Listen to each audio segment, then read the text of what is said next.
नमस्कार। आप चित्रा जेटली। आप विनय विश्व। एक बार फिर से आप लोगों का विंची ग्रुप यूट्यूब चैनल में स्वागत है। हमें विश्वास है आपको हमारी पिछली कहानी फरार जरूर अच्छी लगी होगी और आप फरार मत हो जाइए, हमारे साथ जुड़े रहिए क्योंकि जो अगली कहानी हम आपके लिए लेकर आ रहे हैं वो भी कमलेश्वर द्वारा ही लिखित है। प्लीज सब्सक्राइब करना ना भूलिए और लाइक का बटन जरूर दबाइए। We need your support. तो चलिए शुरू करते हैं इसी श्रृंखला में एक और कहानी, अजीत।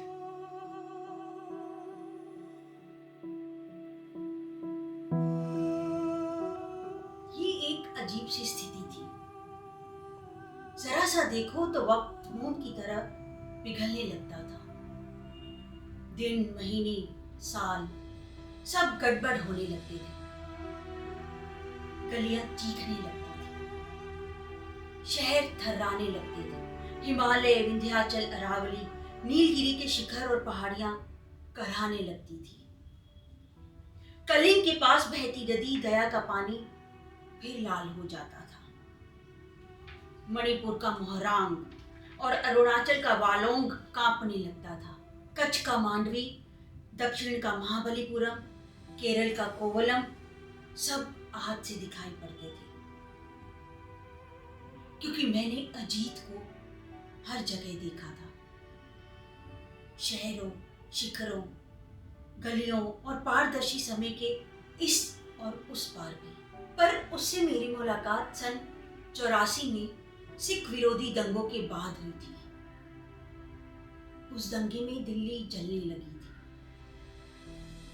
सिर्फ दिल्ली में ही दंगा नहीं हुआ था, अन्य शहर भी सुलग उठे थे। अजीत मेरे सामने आकर खड़ा हो गया था।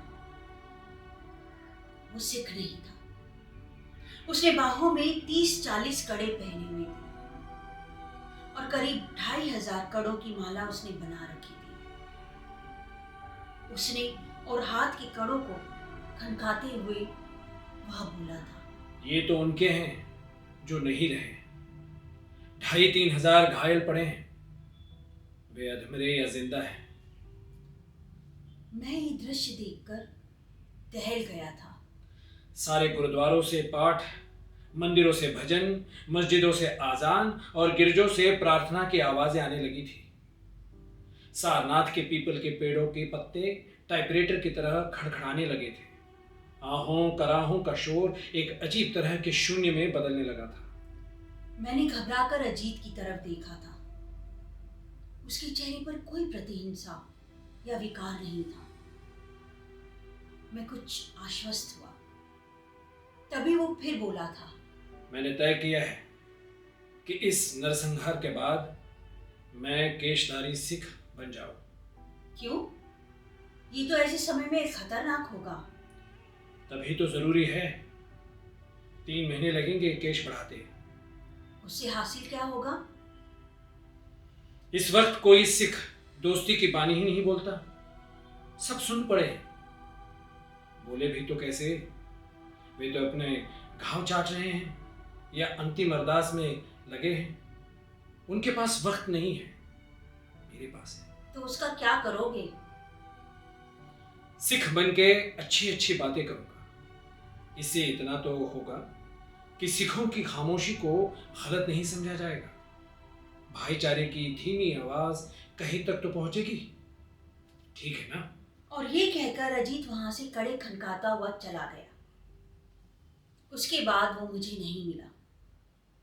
वैसे अजीत के बारे में मैं इतना जानता था कि वो अपनी बात का पक्का है। वह तब केशधारी नहीं था, पर उसने सोच लिया था तो केशधारी बन ही गया होगा। फिर तो बीच में बहुत समय गुजर गया। समय अंगीठी पर चढ़े चाय के पानी की तरह उबलता और सिराता रहा। रेलें उतना ही शोर मचाती हुई गुजरती रही। सड़कें उसी रफ्तार से भागती रही। मीलों का कपड़ा तो हिस्से में नहीं आया, लेकिन धुआं उसी तरह हिस्से में आता रहा। गोलियां उसी तरह तड़ातड़ सीने में लगती रही। और यही तो उस दिन भी दूरदर्शन ने किया। पूरी खबर से ज्यादा खतरनाक होती है आधी खबर। दूरदर्शन ने बस इतनी खबर दी कि लुधियाना रोड पर आतंकवादियों ने जिस आदमी की हत्या सुबह कर दी थी उसका नाम अजीत है। उस समय संगम लाल यानी मैं अपनी दुकान पर बैठा था। उस समय गुरतेज सिंह यानी मैं अपनी फैक्ट्री में काम कर रहा था। उस समय संजीव यानी मैं टेलीफोन एक्सचेंज में था। उस समय बिशन सिंह यानी मैं। उस समय मंजीत। उस समय मैं अपनी दुकान पर बैठा था। एकदम लगा कि कहीं ये अपना अजीत तो नहीं। मैंने फौरन घर फोन मिलाया। विंभो ने उठाया। मैंने पूछा, तुमने खबर सुनी? उसने मुर्दा आवाज में हाँ कहा तो मेरा दिल और बैठ गया। मामा जी का बेटा अपना अजीत, कहीं ये अपना अजीत तो नहीं? यही तो मुझे लग रहा है। जाके फौरन पता करो, विंभो ने कहा। इस वक्त मैं दुकान पर अकेला हूँ, दुकान छोड़कर कैसे जाऊं? उनके यहाँ फोन भी नहीं। वही तो, किसी को बिठा के चले जाओ, चले ही जाओ कहीं। विंभो की आवाज भर्रा गई थी। मुझे लगा था कि फोन रख के वो अपनी घबराहट में रो पड़ी होगी। मैं उस समय खबर को सुन के कुछ सोच ही नहीं पाया। अभय का चेहरा भय से भरा हुआ था। वो बिना कुछ बोले लगभग बेहोश सा होने लगा था, लेकिन उसने खुद को संभाला। बस इतना ही बोला, मैंने अजीत को कितना समझाया, आग से खेलना ठीक नहीं। मैं तो पेट के खातिर पंजाब छोड़कर यहां बैंगलोर में पड़ा हूं, और तू? तो वो क्या बोला था, अपना पंजाब क्यों छोड़ दूं? एक गिलास पानी पीकर अभय ठीक से हुआ था। वो बोला तो फिर ज्यादा नहीं, पर उसकी आंखें धड़कने लगी थी। भौहें कुछ ऐसी तन गई थी जैसे ट्रिगर तन जाता है। दुनाली आंखों से दो खामोश गोलियां छूटी थी। वे पंजाब में कहां, किसकी लगी थी, मैं देख नहीं पाया। मैं उसी समय टेलीफोन एक्सचेंज में मौजूद था, ड्यूटी पर। क्रॉस कनेक्शन तो मामूली बात है। कहीं भी कोई गोली चलती है तो टेलीफोन तारों में गर्म लहू बहने लगता है। सिसकियां, आहें, चीख पुकार, गुस्सा, निराशा, परेशानी और बेबसी में तार तपकने लगते हैं। एक आवाज कह रही थी, हाल, तरन तारन में तो खुली बंदूकें लिए घूमते हैं, सबको तो मार लिया। 10-15 साल तरन तारन में शादी के ढोल नहीं बजेंगे। कुड़ियां तो हैं, पर गबरू कहाँ हैं? दूसरी आवाज दूर मद्रास से थी, मालूम तो करो प्लीज, अजीत 7 दिन पहले गया था, तुम तो पहचानते हो, शिनाख्त कर सकते हो, प्लीज प्लीज। तीसरी, चौथी, पांचवी आवाजें न जाने कहां कहां से थी। कनाडा वाली आवाज बहुत साफ थी, परेशान और खौफ से भरी हुई। मैं फौरन आ भी तो नहीं सकता, टिकट नहीं मिलता, मालूम तो करो। अजीत ने कहा था हिंदुस्तान होते हुए वापस आएगा। वो लुधियाना जरूर गया होगा। बेस कैंप वालों से आवाज थी। वो हेडक्वार्टर में बता रहा था, अजीत 3 महीने की छुट्टी गया था सर। नहीं, अभी 1 महीना ही हुआ है सर, उसका पिंड वो ही है सर। मुझे जो शक था वही हुआ। अजीत जरूर लुधियाना गया होगा। सर्दियां आने वाली थी। मैं जब बलदेव के घर पहुंचा तो रोना पीटना मचा हुआ था। बलदेव की घरवाली अपना माथा पीट पीट कर रो रही थी। हाय रब्बा, अब मैं क्या करूं? कितना समझाया उसे कि बुलन का काम छोड़ के वीडियो में धंधा डाल ले, पर अजीत नहीं माना। हाय रे।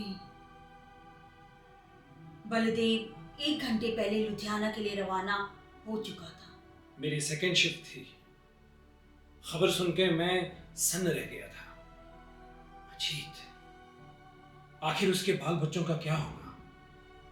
नौकरी मैं छोड़ नहीं सकता, इतनी दूर हाइडिल पावर हाउस में पड़ा हूं। अजीत के बिना उसके बाल बच्चे क्या करेंगे? मेरे बिना ये बच्चे कैसे यहां रहेंगे, वीराने में?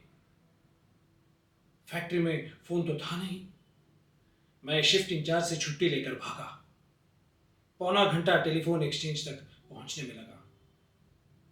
गनीमत थी एसटीडी काम कर रहा था, पर एसटीडी पर भीड़ बहुत थी। मैंने कांपते हाथों से फॉर्म भरा। आखिर नंबर आया। लुधियाना में नंबर बजता रहा, किसी ने नहीं उठाया। अजीत का कोई साथ ही मिल जाता। फिर दूसरा फॉर्म भरा। चंडीगढ़ में संजीव ही मिल जाए, वो अखबार में है, उसे सब पता होगा, पक्का पता होगा। ना भी मालूम हो तो पता कर सकता है। लेकिन चंडीगढ़ की लाइन मिली ही नहीं। काउंटर पर बैठा बाबू मेरी मदद करना चाहता था। अपनी अपनी लाइनों का इंतजार करते लोगों से खुद उसने कहा, प्लीज इन्हें पहले फोन कर लेने दीजिए, इनका कोई पंजाब में मारा गया है। कौन था आपका? मेरा छोटा भाई, 3 बच्चे हैं उसके। बताते हुए मैं फोन घुमाने लगा था। लोगों ने एतराज नहीं किया। मुझे 15-20 बार लाइन ट्राई करने का मौका दिया।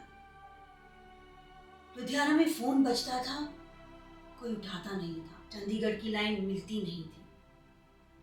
मैं अजीब सी बदहवासी, परेशानी और बेबसी में था। आपका छोटा भाई था? एक ने सहानुभूति के लिए पूछा।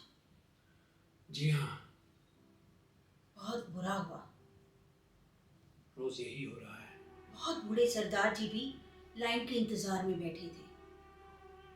काउंटर बाबू बहुत अच्छा था, उसने सरदार जी को पुकारा, आप ट्राई करो। सरदार जी की टांगे, बाहें, उंगलियां सब कांप रही थी। पता नहीं उम्र से या किसी और वजह से। उन्हें देखकर इंतजार करती एक महिला ने उनकी मदद की। लाइए, मैं मिला देती हूँ। कहाँ? लुधियाना। सरदार जी ने अपने कांपते हाथ काउंटर की कार्निश पे रख दिए। वह महिला उनके लिए फोन मिलाने लगी। कई बार उसने नंबर घुमाया। बार बार सरदार जी पनीली आंखों से उसे देखते थे। नंबर मिलाकर वह आवाज आने का इंतजार करती तो सरदार जी की आंखें दूरबीन की तरह हो जाती। वे आवाज से आगे बढ़कर सब कुछ देख लेना चाहते थे। 2-3 बार फोन नहीं मिला। लगा कि फोन नहीं लगा तो सरदार जी को राहत मिली। लग गया तो किसको पूछूं बाबा? महिला ने उनसे पूछा। इतना भी नहीं जानती? कुछ इस उदास भाव से देखते हुए सरदार जी ने पूछा। अजीत सिंह को, और उनकी आंखें भर आई। वे उसी उदास भाव से बोले, पर अजीत कैसे बोलेगा? पूछना सतवंत है। मैंने सतवंत और अजीत का नाम सुना तो मेरे कान खड़े हो गए। ये सरदार जी भी लुधियाना चाहते थे। मैं सरक कर उनके पास पहुंच गया। मैंने बहुत धीरे से उनसे पूछा, लुधियाना? हाँ। अजीत? हाँ। आपका कौन था? मेरा इकलौता बेटा। सरदार जी के धीरज का बांध टूट गया था। बहुत गहरी सांस लेकर उन्होंने अपना सिर वही काउंटर के कॉर्निस पर टिका दिया। काउंटर बाबू ने दूसरा फोन खाली होते ही मुझे पुकारा, आइए। मैं फोन मिलाता रहा, घंटी बजती रही, पर किसी ने उठाया नहीं। उस महिला ने भी आखिर फोन रख दिया। लाइन मिलती थी, नंबर नहीं। अपनी लाइन पर बात करके वो महिला चली गई और तमाम लोग खड़े थे, लाइन मिलाकर बात कर रहे थे या इंतजार में थे। सरदार जी मेरी तरफ मुड़कर खड़े हो गए। उन्होंने मेरी तरफ देखा, कुछ चुप से रहे, फिर बोले, लुधियाना? जी हाँ, मैंने कहा। अजीत? जी हाँ। तुम्हारा कौन था? छोटा भाई। तब मुझे जोर का झटका लगा था और मुझे अपने अजीत का ध्यान आया था। वह तो केशधारी बन के पंजाब चला गया था। कहीं कुछ समझ में नहीं आता था। अजीत ने कितना खतरा उठाया था। मेरी लाइन खराब नहीं होती तो शायद मैं एक्सचेंज ना आता। लाइन खराब होने के कारण आना ही पड़ा था। अजीत के बारे में मालूम तो करना ही था। अपनी अपनी लाइनों के इंतजार में अब हम तीनों खड़े थे। सरदार जी अपने बेटे अजीत के लिए खड़े थे मंजीत अपने छोटे भाई अजीत के लिए खड़ा था। और मैं उस अजीत के लिए जो केशधारी बन के चला गया था। ये पता नहीं चल रहा था कि कौन सा अजीत मारा गया था। तो ये थी कहानी अजीत, जो कि आपकी कहानी है, हमारी कहानी है, और उम्मीद है ये कहानी आपको जरूर छुएगी। और प्लीज एक रिक्वेस्ट, सब्सक्राइब और लाइक करना ना भूलिए, ये बहुत जरूरी है हमारे लिए। एक और कहानी के साथ जल्दी उपस्थित होंगे। तब तक के लिए